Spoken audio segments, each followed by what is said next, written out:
Meu irmão, eu vim aqui pra te falar que essa dor, que essa tristeza vai passar, que essa tempestade logo vai ter fim, que não vai ser sempre assim, vai chegar o refrigério. Meu amigo, estou aqui pra te dizer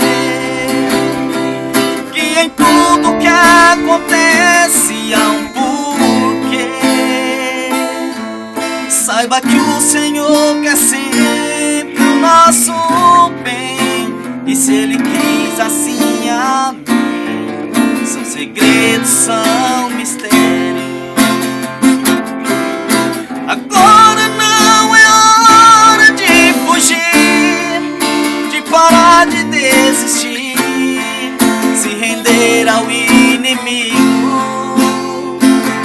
Agora é hora de mostrar a fé, de se colocar de pé, porque Deus está contigo.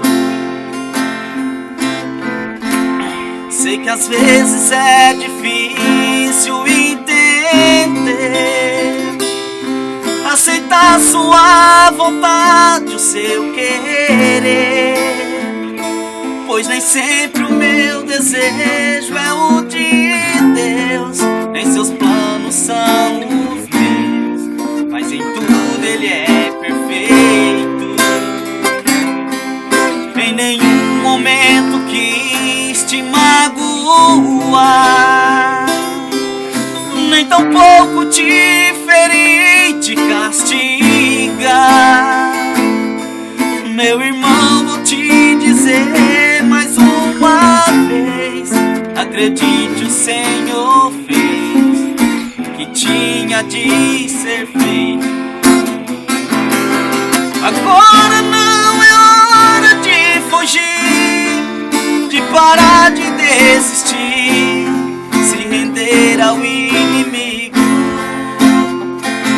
Agora é hora de mostrar a fé, de se colocar de pé, porque Deus está contigo. Agora não é hora de fugir, de parar de desistir, se render ao inimigo.